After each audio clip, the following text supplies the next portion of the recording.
Hello everyone. Today we are going to discuss a very beautiful poem named Sympathy, written by Paul Laurence Dunbar. Before we start the poem, let us see about the poet Paul Laurence Dunbar. He was an American poet, novelist, and short story writer of late 19th and early 20th century. He was first poet from the Negro race in United States to show a combined mastery over poetic materials and poetic techniques. In this poem, Sympathy, poet is expressing to readers all the difficult problems he has encountered in his lifetime. He is relating his life to a bird that is caged while everything around him and outside of the cage is growing, but the bird is inside the cage. In this poem, poet is relating himself to a bird. Poet खुद को एक bird के साथ relate कर रहा है. In his life there was a time because he was a negro man, वो एक निग्रो था, and there was discrimination between white and black people. So there was a time when he was not getting job, and because of the discrimination because of his race, उसकी जो जाति थी उसके उन लोगों को बहुत ज़्यादा अपॉर्चुनिटीज़ नहीं मिलती थी, जिस वजह से जो पोएट था खुद को वो केस्ड फील करता था. Although he had capabilities, he had talent, उसमें कैपेबिलिटीज़ थी, टैलेंट थी, पर फिर भी जो ये जंजीरें थी, ये जो बार्स थी डिस्क्रिमिनेशन की, उन्होंने उसको कैद कर रखा था. Now let us see the poem. First of all, the name of the poem sympathy. What is the meaning of sympathy? Sympathy का मीनिंग क्या है? Means to understand others feelings and problems. दूसरों की फीलिंग्स और problems को understand करना, जिसे हम हिंदी में कह देते हैं सहानुभूति. तो अब देखते हैं यहाँ पे किसके लिए सिंपथी शो कर रहा है poet. Here see a picture first. In this picture, there is a caged bird. There is a bird behind the bars. एक बर्ड है जो बार्स के अंदर है, बार्स के पीछे है. और यहाँ पे एक बर्ड है जो नेचर को एंजॉय कर रहा है, जो ओपन है. तो ये यही वाला बर्ड है जो खुद को इमेजिन कर रहा है कि उसकी लाइफ कैसे होती अगर वो इस पिंजरे में ना होता. तो यहाँ पे ये बर्ड खुद को इमेजिन कर रहा है, and poet is feeling sympathy for this bird. Poet इस बर्ड के लिए सिंपथी फील कर रहा है. Now see the poem. I know what the caged bird feels, alas, when the sun is bright on the upland slopes, when the wind stirs soft through the springing grass, and the river flows like a stream of glass. Here I is poet. I यहाँ पे poet हैं. Poet कहते हैं कि मैं जानता हूँ एक जो केस्ड बर्ड है, पिंजरे में जो पक्षी है, वो कैसा फील करता है. Alas is a feeling of sadness. Alas यहाँ पे सैडनेस की फीलिंग को शो करता है. जैसे बेटे आप यूज़ करते हैं हुर्रे, हे, ये जब आप बहुत हैप्पी होते हैं, तो इसी तरह से अलास वर्ड का हम यूज़ करते हैं when we are very sad, जब हम बहुत सैड होते हैं. पोइट कहता है कि मैं जानता हूँ एक केस्ड बर्ड कैसे फील करता है. When the sun is bright, जब सूर्य पूरा ब्राइट होता है. On the upland slopes, upland slopes के ऊपर. अपलैंड स्लोप मीन्स हाई जो हिली एरिया है उनकी स्लोप्स के ऊपर जब सन पूरा ब्राइटली शाइन करता है, यानी जब दिन शुरू होता है. When the wind stirs soft through the springing grass, और जब विंड स्टीर करती है, stir means move slightly, move करती है स्लाइटली सॉफ्टली, किस में से? Through the springing grass, springing grass में से. हेयर स्प्रिंगिंग मीन्स ग्रास जो पूरी तरह से ग्रो हो चुकी है और अपवर्ड की तरफ जो मूव कर रही है। तो जो स्प्रिंगिंग ग्रास है उसमें से जब विंड सॉफ्टली मूव करती है और जब सन शाइन करता है अपलैंड स्लोप्स पे, तो एक पोइट को कैसा फील होता है। And the river flows like a stream of glass, और जब रिवर है वो फ्लो करती है, बहती है, बहती हुई वो ऐसे लगती है जैसे कि कोई स्ट्रीम हो ग्लास का। स्ट्रीम होते हैं स्मॉल रिवर, ग्लास मीन्स कांच का। यहाँ पे ग्लास की स्ट्रीम क्यों कहा गया है रिवर को? Because river water is very clean. River का वाटर इतना साफ है कि वो शीशे की तरह लग रहा है, शीशे की तरह चमक रहा है। So here the poet is presenting the natural scenery. Poet हमारे सामने एक नेचुरल सीनरी को प्रेजेंट कर रहा है जो कि बर्ड्स एंजॉय करते हैं। बट यहाँ पे जो केज्ड बर्ड है वो बहुत ही सैड है बिकॉज वो इस सब नेचुरल सीनरी को एंजॉय नहीं कर पा रहा। Next paragraph. When the first bird sings and the first bird ops and the faint perfume from the chalice steals, I know what the caged bird feels. तो poet कहते हैं when the first bird sings, जब सुबह सुबह पहले पक्षी गाना गाता है, और फर्स्ट बर्ड ऑप्स, ऑप्स ये यहाँ पे ओपन है राइम स्कीम बनाने के लिए, ऑप्स स्टील्स फील्स, यहाँ पे ऑप्स यूज़ किया गया है, एन का बीच में यूज़ नहीं है। जब फर्स्ट बर्ड, जब पहली कली खिलती है, जब पहला पक्षी गाना गाता है, and the faint perfume from its chalice steals, faint means धीमा सा, परफ्यूम मीन्स खुशबू, चैलिस, चैलिस होता है बेटे एक बिग ग्लास, एक बड़े ग्लास को कहते हैं, स्पेशली ये ग्लास होता है वाइन का। तो यहाँ पे चैलिस जो है ये फ्लावर्स के लिए यूज़ किया गया है। स्टील्स, यहाँ पे जो फ्लावर्स हैं उनमें से चुराई जाती है, यानी फ्लावर्स की जो धीमी धीमी सी मध्यम सी खुशबू है, जब वो खुशबू सुबह सुबह फैल रही होती है, आई नो मैं जानता हूँ, तब ये जो केज्ड बर्ड है, ये पिंजरे में बंद पक्षी है, ये कितना इस नेचुरल सीनरी को, इन सब चीज़ों को मिस करता है। वो उस नेचर में जाना चाहता है और इन सब थिंग्स को एंजॉय करना चाहता है, देखना चाहता है।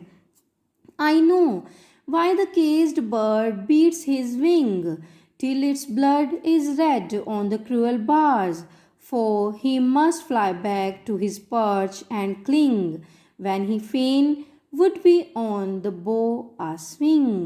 अब ना क्या कहते हैं पोइट, मैं जानता हूँ, आई वर्ड जहाँ पे भी यूज़ हुआ है बच्चे ये पोइट के लिए यूज़ हो रहा है। मैं जानता हूँ why the caged bird beats his wings, जो केज्ड बर्ड है वो क्यों बीट कर रहा है, क्यों मार रहा है अपने विंग्स को, क्यों स्ट्राइक कर रहा है किसी चीज़ पे। Till its blood is red, और ये कब तक बीट करता है अपने विंग्स को, जब तक कि वो रेड नहीं हो जाते, खून नहीं उनमें से आ जाता।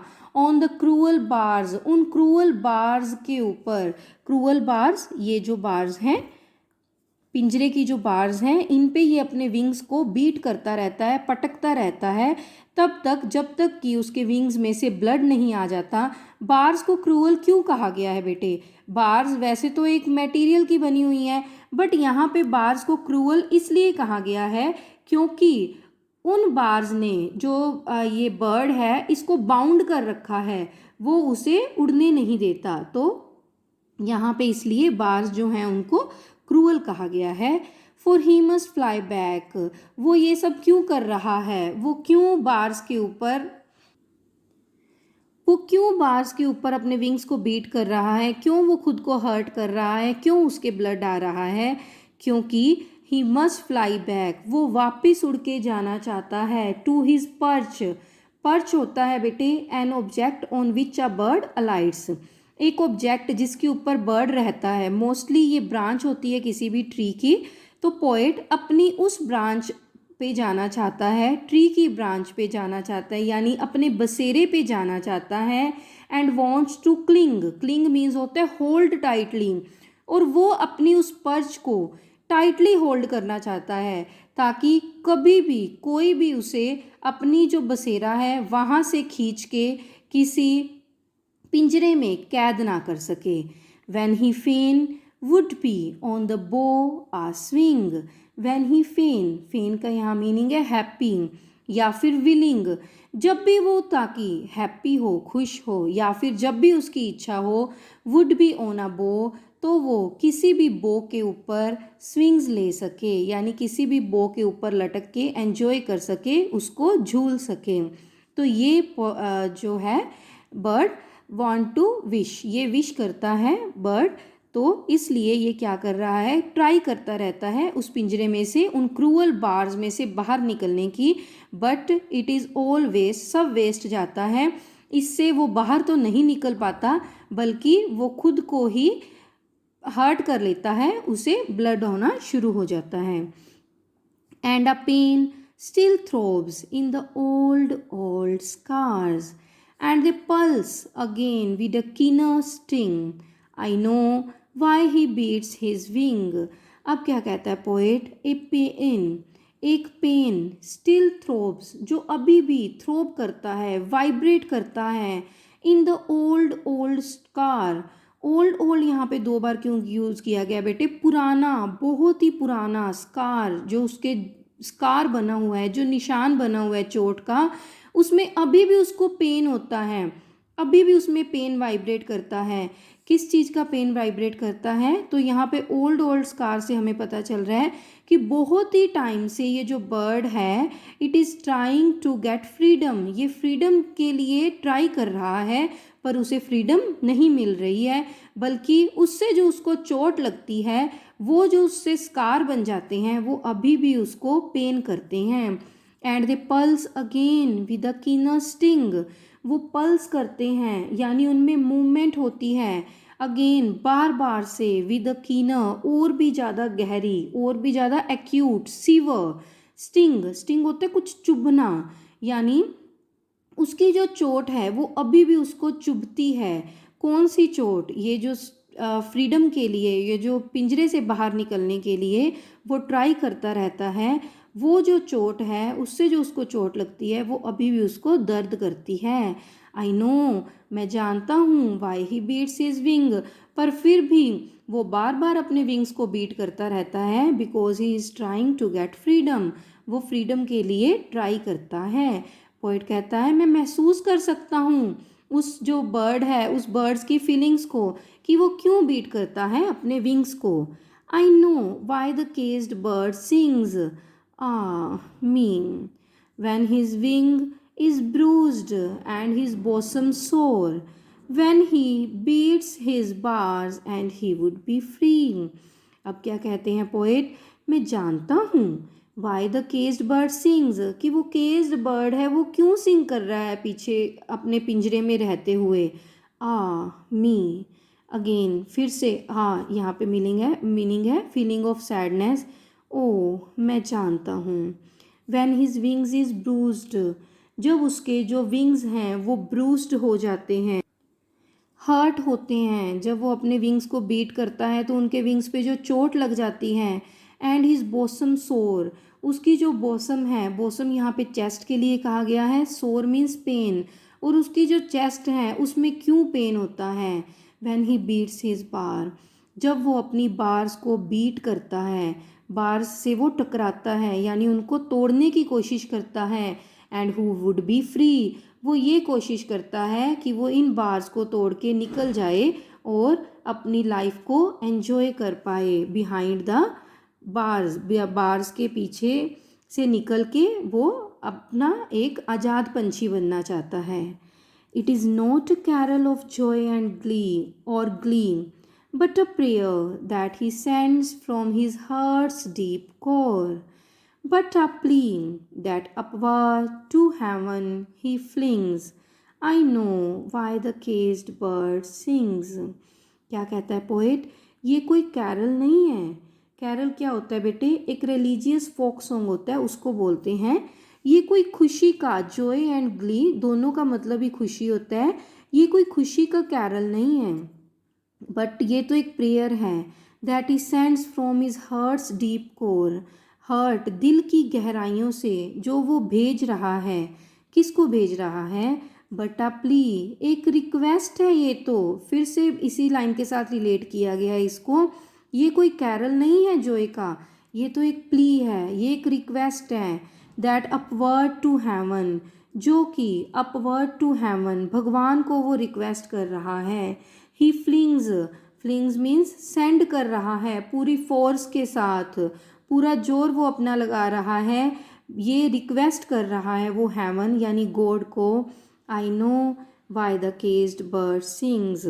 अब फिर से पोइट बार वही लाइन रिपीट कर रहे हैं, मैं जानता हूँ कि ये जो केज्ड बर्ड है ये क्यों सिंग कर रहा है, ये रिक्वेस्ट कर रहा है गॉड को, ये प्रेयर कर रहे हैं गॉड से कि ये आज़ाद हो सके, ये फ्री हो सके इन ये जो बार्स हैं पिंजरे की उनसे। सो बच्चे, this is all about the poem. You may have understood all these lines. So sympathy here, sympathy, poet is feeling sympathetic for the bird that is in the bars, जो bars में है उसके लिए पोइट सिंपथी फील कर रहे हैं और कहीं ना कहीं वो खुद को इस बर्ड के साथ रिलेट कर रहे हैं। यहाँ इस पोएम में बताया गया है कुछ नेचुरल सीनरीज हैं हमारे पास जो शो की गई हैं, जिससे पोइट शो कर रहा है कि कैसे एक बर्ड की लाइफ बार्स में और बार्स के बाहर उसकी लाइफ कैसे हो सकती है, वो कैसे इन सब चीज़ों को मिस कर रहा है और वो प्रे कर रहा है गॉड से जल्दी वो इस सब से बाहर आ सके। So this is all about the poem. Thank you so much.